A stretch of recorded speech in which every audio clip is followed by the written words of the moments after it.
Halo semuanya, balik lagi sama gua tentunya di vlog gua. Jadi hari ini kita bakal bahas Toyota Corolla Cross ya. Meskipun memang kemarin gua dapatnya bukan yang hybrid sih, tapi yang bensin biasa. Ya udahlah, nggak apa-apa ya, kita bahas aja. Tapi sebelum kita bahas, sekarang mending kita intro dulu aja.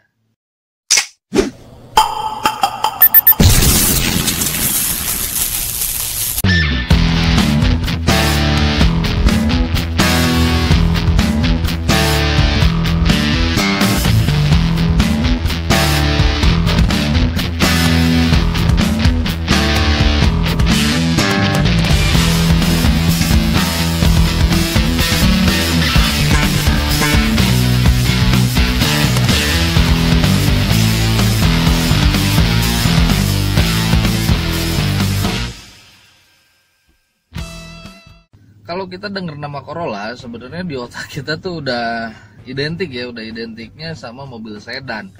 Tapi di tahun 2020 ini Toyota dia memodifikasi si Corolla menjadi crossover. Kalau gue sih sebenarnya nggak masalah ya, jadi setuju-setuju aja. Lagian bukan gue juga yang bikin.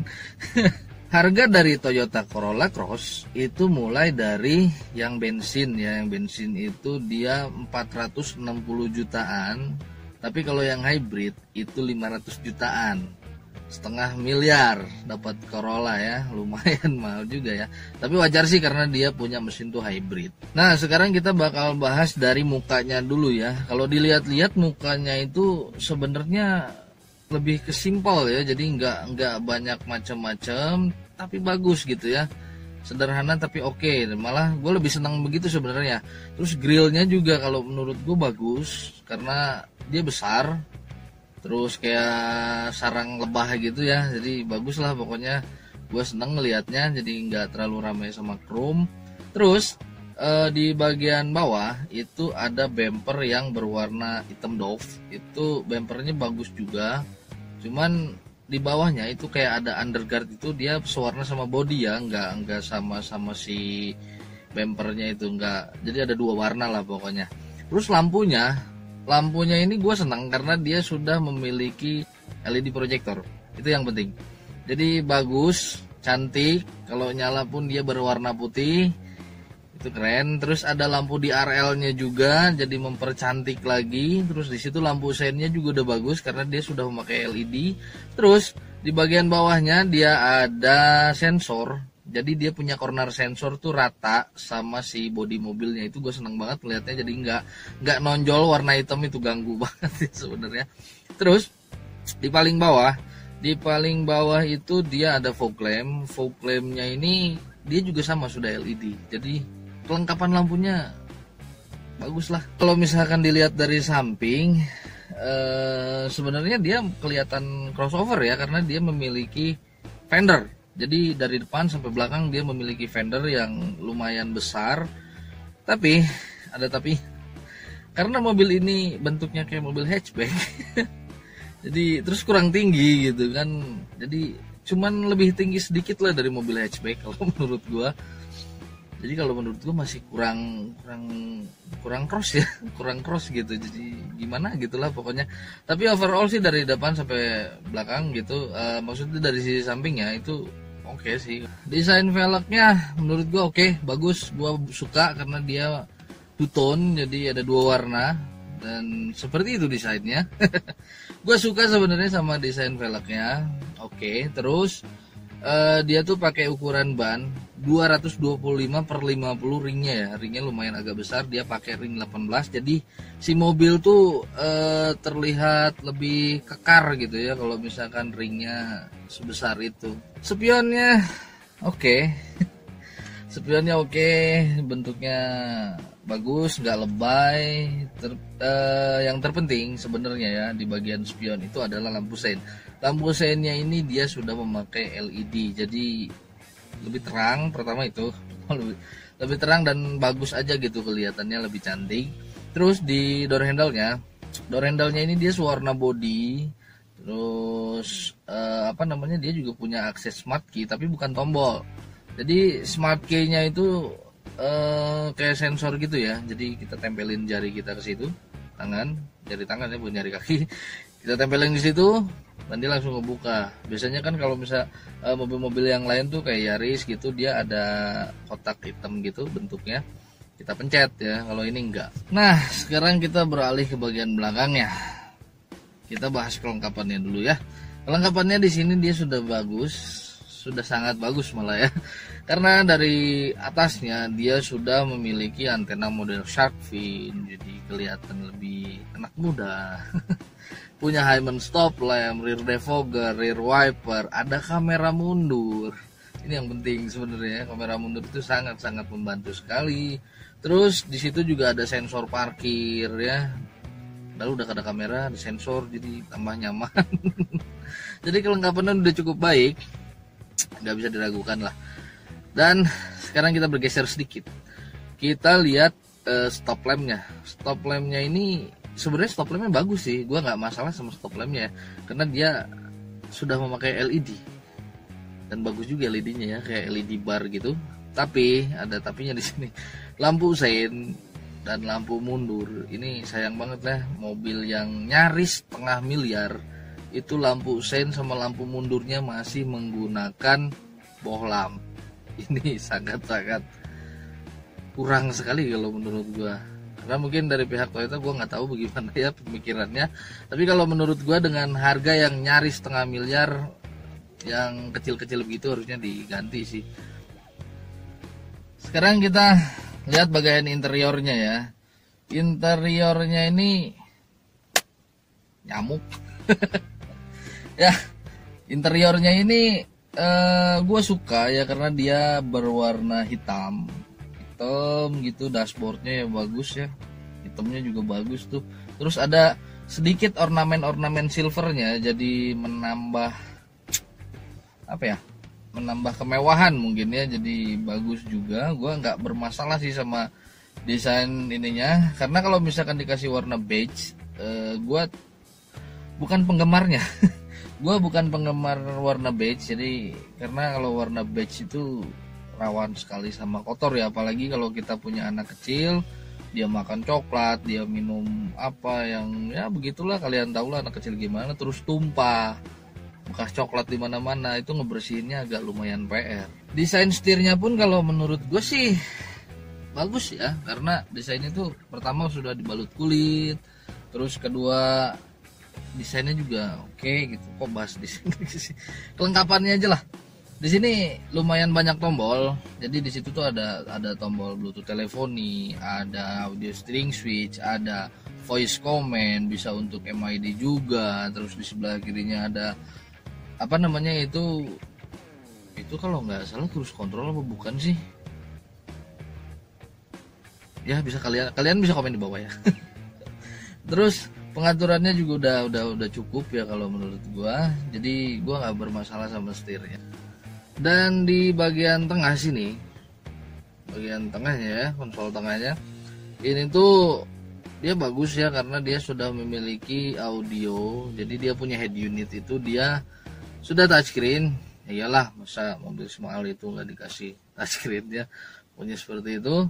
Terus ada lampu hazardnya, dan di situ juga dia bukan wood panel ya, dia pakainya tuh black piano, jadi kelihatan lebih mewah. Terus di bawahnya itu ada AC yang udah digital. Ini sangat bagus sekali ya kelengkapannya, karena pertama dia sudah dual zone, jadi kanan kiri bisa diatur si suhunya. Terus punya auto climate juga, lumayan lengkap. Terus sisanya ya banyak ya, kayak pengaturan arah semburan, ada rear defogger, terus ada apa lagi lah di situ, banyak banget pokoknya. Jadi cukup nyaman sih kalau menurut gue dengan AC yang seperti itu.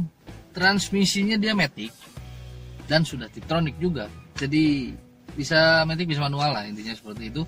Tapi sayang sekali mobil ini belum dilengkapi dengan pedal shift ya di bagian setir tadi. Dan di situ juga ada traction control, terus ada 2 buah cup holder, dan ada 1 armrest yang bisa dijadiin console box, jadi bisa dibuka gitu. Dan kalau menurut gue sih nyaman ya ada armrest seperti itu, jadi ya enak buat nyender lah sebenarnya. Sebelah kanan si pengemudi itu sepi ya, karena di situ cuma ada AC, ada kisi AC, sama di bawahnya itu dia ada headlamp leveling. Tapi ini feature yang sangat gua seneng ya, sangat menarik sekali, karena dengan headlamp leveling ini kita bisa menaik turunkan si headlamp, jadi ke atas, ke bawah, tapi nggak bisa maju. Jadi dengan feature ini kita bisa, kalau misalkan papasan itu kita bisa turunkan, karena bahaya ya kalau misalkan kita kena sinar lampu itu silau men katanya gitu, itu lumayan bahaya. Jadi kita bisa turunkan ya. Door trimnya itu sebenarnya kalau menurut gue bagus ya, desainnya itu bagus. Terus dia ada pegangannya gitu, ada hand gripnya, jadi kita kalau narik pintu enak. Terus di situ juga ada silvernya juga. Dan kalau kelengkapan di sini juga udah cukup baik, karena dia sudah memakai, ya jelas lah, masa iya nggak punya power window. Ada power window auto tapi cuma sisi driver aja. Terus di situ juga ada window lock, ada power door lock, ada electric retract dan electric mirror, dan di bawahnya dia ada speaker, cup holder, dan door pocket maksudnya ya. Oh ya, hampir ketinggalan. Speedometer si Corolla Cross ini gua nggak suka. Jujur gua nggak suka ya, karena mobilnya kan lumayan mahal tuh ya, hampir kejar-kejaran sama Fortuner ya si harganya. Tapi di sini speedometernya gua enggak banget ya sebenarnya, jadi kayak kurang bagus gitu. Karena di situ memang bagus sih, kelengkapannya udah bagus, kayak ada takometernya, ada speednya, ada bensin, ada suhu. Cuman ini kayak bensin, indikator bensin dia masih pakai jarum, jadi belum digital. Terus indikator suhu dia masih pakai jarum, jadi belum digital. Kalau menurut gua sih kurang ya, masa kalah sama mobil-mobil yang harganya di bawah 400 juta ya gak sih. Terus di sebelahnya ada kotak kecil gitu, di itu buat MID ya, kita buat ngelihat ada range, ada teman-temannya lah pokoknya, di situ kita bisa lihat ya. Nah kalau joknya ini gue sangat-sangat suka sekali sama desain joknya. Desain joknya itu bagus, terus dia sudah dilapisi kulit juga, ada jahitan-jahitan aslinya, jadi kelihatan lebih cantik gitu, enak dipandang, enak dilihat. Dan desainnya gue angkat jempol sama Corolla, desainnya keren banget, mantap ya, jadi kayak sporty gimana gitu ya, padahal ini mobilnya mobil crossover ya, bukan mobil sport. Dan headrestnya juga dia sudah adjustable. Terus di situ juga ada seatbeltnya dia sudah memakai high adjuster, terus hand gripnya dia sudah retract, terus sun visor di sisi penumpang dia sudah lengkap dengan vanity mirror dan ada lampu bacanya juga, dan di tengah juga ada lampu baca lagi ya bagian sini nih. Terus sun visor di sisi driver juga sama, dia sudah dilengkapi dengan vanity mirror dan lampu baca juga. Terus spion tengahnya dia sudah dynamic view. Tidak ketinggalan Corolla crossover. Dia memiliki sunroof, jadi ada sunroof di atas. Ini keren ya, jadi enak kalau misalkan mobil pakai sunroof tuh, kalau misalkan malam-malam gitu ya, kita kalau yang itu nyetir sih nggak bisa ya, jadi kalau yang digoncengin ya penumpang lah intinya gitu, kalau malam-malam lihat bintang itu ke atas enak ya, kalau yang nyetir jangan, nanti nabrak. Sekarang kita beralih ke bagian belakangnya. Bagian belakangnya maksudnya jok bagian belakang sama yang depan, jadi bagus ya, desainnya juga kalau menurut gue cukup baik. Terus dia punya 3 headrest, jadi tiga-tiganya kalau misalkan di belakang ada 3 orang dia dapat headrest semua, karena kalau misalkan nggak dapat itu sangat bahaya sekali lah. Kalau misalkan kita ditabrak dari belakang ini bisa patah nih tulang leher kita ya. Tapi di sini bagus karena dia sudah memiliki 3 headrest. Terus yang paling gue senang itu dia memiliki armrest. Kalau misalkan penumpangnya cuma 2 orang, ini enak, armrestnya bisa diturunin. Terus di situ juga dia sudah memiliki 2 buah cup holder, jadi kalau misalkan punya air minum atau yang dibotolin itu bisa taruh situ. Kalau bagian bagasi sebenarnya cukup luas ya, karena mobil ini cuman 5 seater bukan 7 seater, jadi bagasinya cukup luas. Kalau misalkan kita bawa koper ukuran besar 2 itu mungkin masih cukup ya, dengan beberapa tas-tas yang ukuran sedang itu sangat-sangat cukup ya kalau menurut gua. Jadi kalau misalkan kita mau pergi jauh ini enak ya punya bagasi sebesar itu, oke. Terus pas gua buka sih bagian bawah bagasinya, lantai bagasinya maksudnya, itu di situ ada ban serep, tapi di sini sayang banget ban serep Ban serepnya ini dia nggak full size, jadi dia ini cuman space saver ya, hanya sementara aja. Kalau dibilang kurang ya kurang sih sebenarnya ya, karena dengan space saver gitu ban lebih kecil, nggak sama. Tapi kalau buat sementara, cuman di sini pokoknya yang penting kalau ban space saver gitu jangan terlalu dibawa ngebut ya, karena bahaya. Nah, yang terakhir adalah bagian mesin. Bagian mesinnya ini dia berkapasitas 1800 cc, 4 silinder DOHC, dan dengan mesin tersebut dia bisa menghasilkan tenaga itu sampai 140 PS dan torsinya ini dia sekitar 175 Nm. Ini sih kalau menurut gua cukup ya, sudah lebih dari cukup dengan kapasitas mesin 1800 cc. Kalau menurut gua lumayan lah, nggak terlalu kencang, nggak terlalu belak ya, dengan kalau di atas kertas ya lo ngeliat. Terus mobil ini juga dia sudah punya fitur ABS, jadi kita safety lah kalau misalkan kita berkendara di jalan ya. Oke, untuk masyarakat Bandung dan sekitarnya ini sekedar informasi aja ya. Yang berminat dengan Corolla Cross, mau yang hybrid, mau yang bensin, terserah kalian. Pokoknya yang berminat silahkan langsung datang aja ke alamat Jalan Setiabudi nomor 68 ya.